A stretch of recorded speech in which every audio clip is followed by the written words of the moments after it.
My name is Margaret Collins. I'm 59 years old, a widow, and I reside in a peaceful neighborhood in Oregon. For almost 2 decades, I've served as an office manager at a law firm.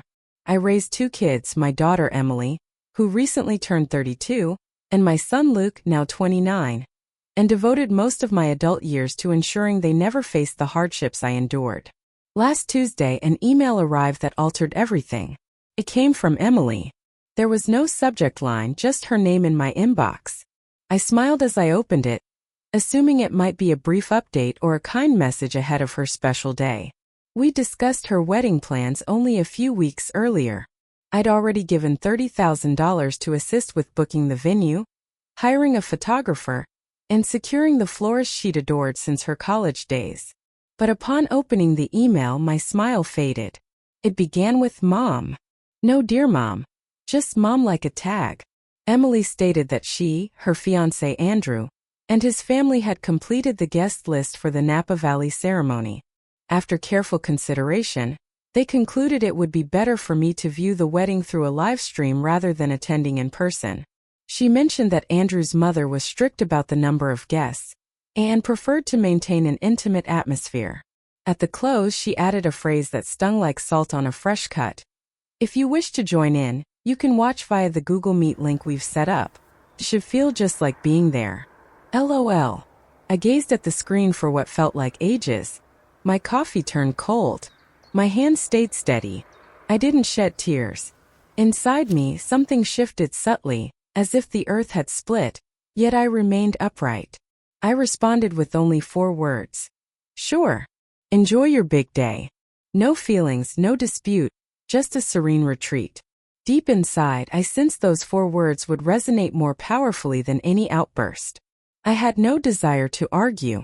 I avoided tears. I sought understanding. I let the quiet convey the message. I shut the laptop, drank my now chilled coffee, and prepared for work as though it were a typical Tuesday. But it wasn't.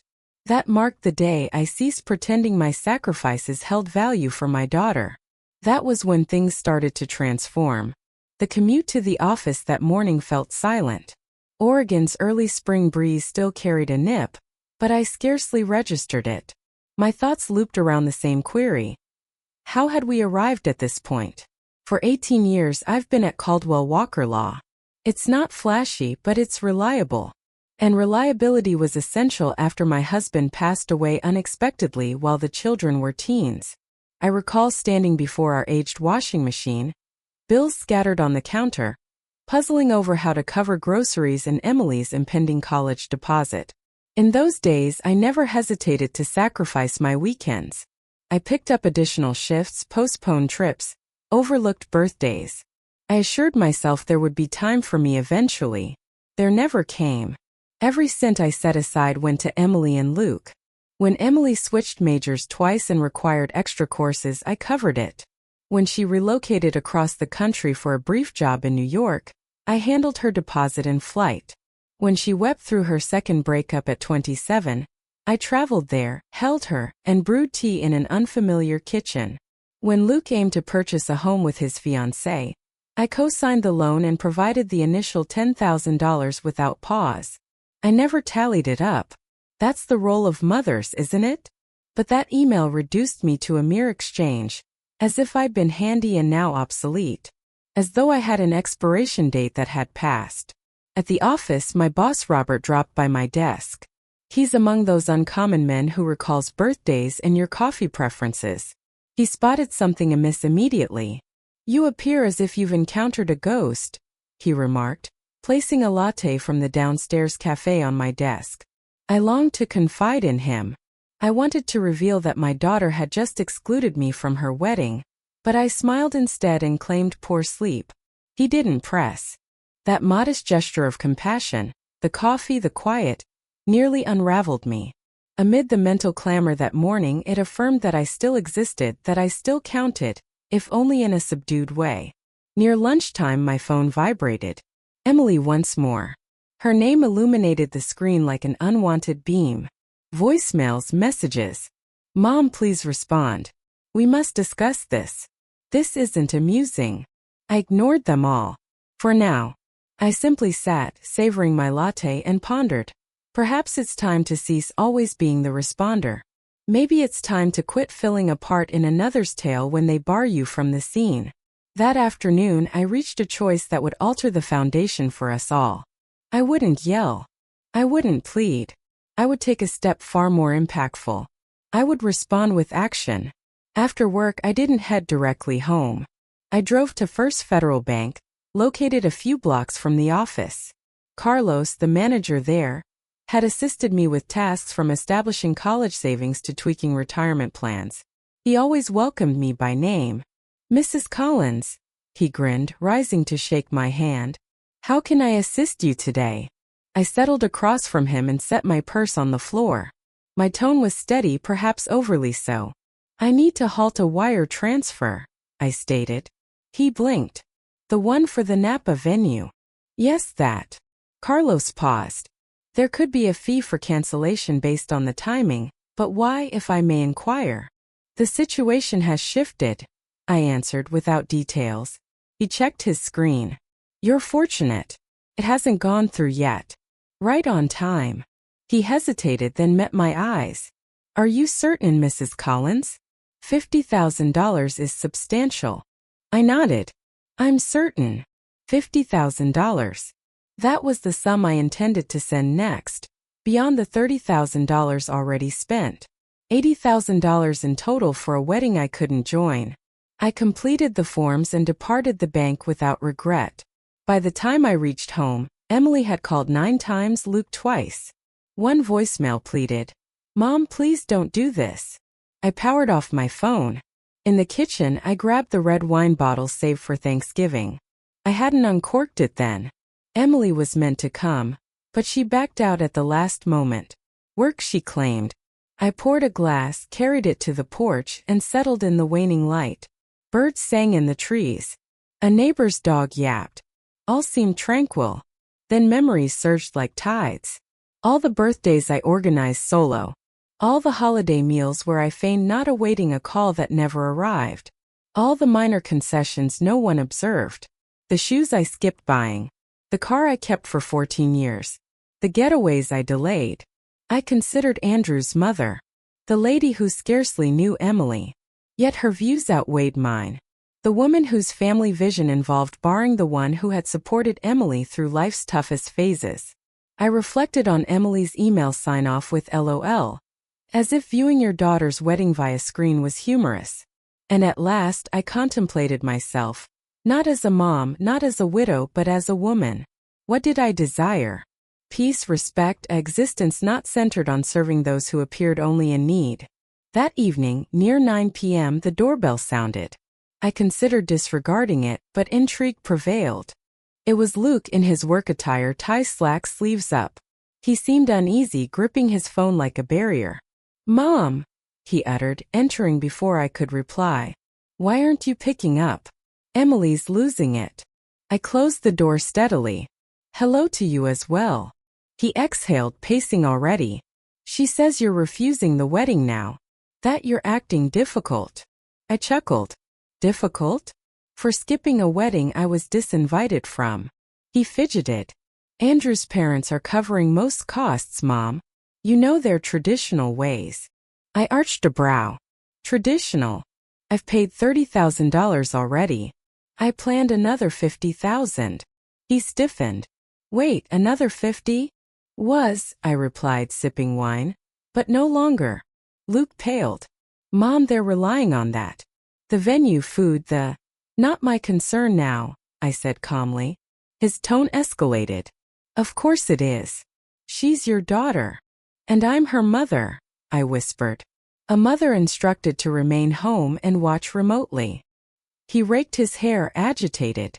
"You always turn everything to yourself. And that broke it." That instant, something within me yielded at last. "Leave my house." "What?" "You heard, Luke. Out." "Mom." "No," I said, firm yet gentle. "I've offered all I possessed, and I'm finished as the antagonist in a narrative I crafted from love." Luke lingered a moment, then pivoted and exited. The door shut softly, but it echoed like thunder. I stood in my living room's center, pulse racing, and grasped something astonishing. No guilt. Freedom. The following morning, I awoke to 43 missed calls and frantic texts from Emily. They began with veiled guilt. "Mom, we need to chat." "Why this?" "It's immature." Then the shift. "The venue contacted us. Payment failed. We'll lose it all without payment by tomorrow." Andrew's parents are enraged. They say this confirms their view of you. At 3:24 a.m. she wrote, "I can't fathom why you're doing this to me." I grinned over coffee. Naturally, she couldn't grasp it. Emily matured with my sacrifices so embedded in her world that she never paused to wonder the source of her ease, safety, steadiness. She presumed it eternal, that I'd always remain. But not anymore. That morning, amid contract reviews at work, a personal email appeared. Subject: "Please don't ruin my wedding." I opened it without anticipation. "Mom," she penned, "I know the live stream upset you, but this is overboard. We've forfeited the venue deposit, and without the balance by day's end, the caterer quits." Andrew's parents are livid. They claim this shows you're unreasonable. "Please stop. We can discuss your attendance, but funds first." There it stood. They'd consider my presence now, with money withheld. Not remorse, not introspection. A deal. As if my spot at my daughter's wedding was tradable, purchasable, based on my generosity. I didn't reply. I shut the email and resumed work. At noon, Robert visited my desk.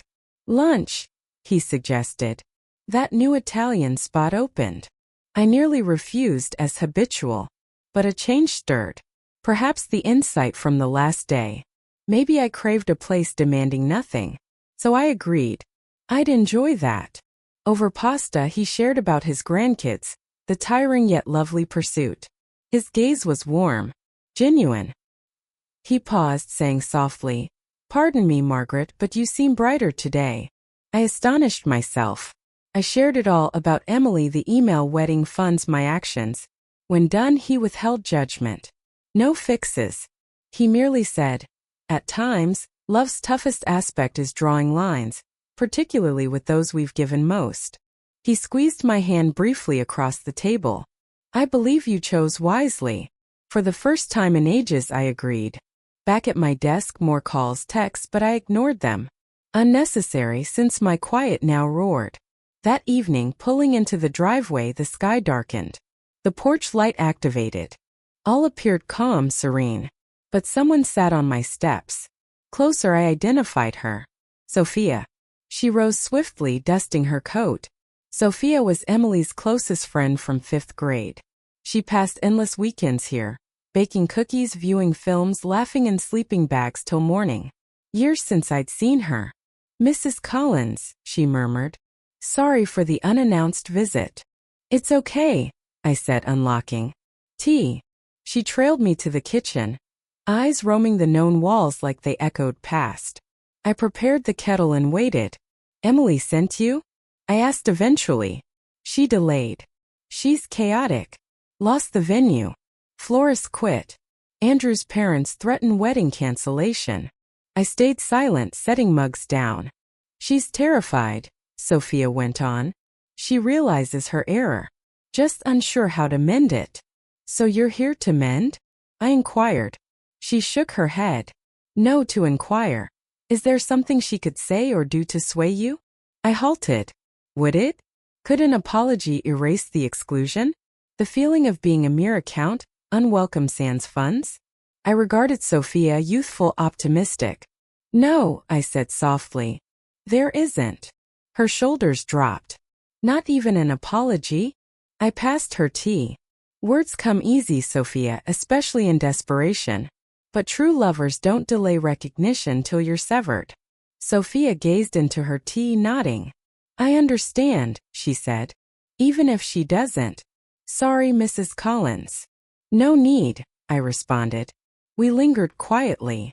Two women generations apart, linked by a stark reality. Love sometimes has bounds.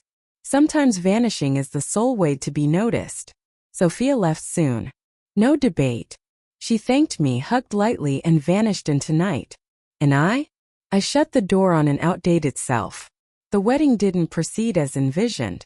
They hustled for another spot, but options were booked or overpriced without my pledged funds. Per Luke, they held a modest backyard event weeks later. Few kin and Andrew's parents. No invite for me, and this time none required. In ensuing weeks, Emily emailed once more, lengthy, tearful, part apology, part defense. I read it once, archived. No more anger, just finished. Releasing brings out serenity. Not fury but insight. For decades first, I awoke sans wondering needs, sans bracing for love-masked guilt. I set a self-rule. If my presence negotiates, so does my input. I work, read books, enrolled in pottery, dine with friends who value me, not gifts. And I've grasped what I wish I'd known earlier. No need to self-immolate for others' warmth. If this tale struck a chord, share it, comment, and remember to like and subscribe. At times, the mightiest love is that you grant yourself at last.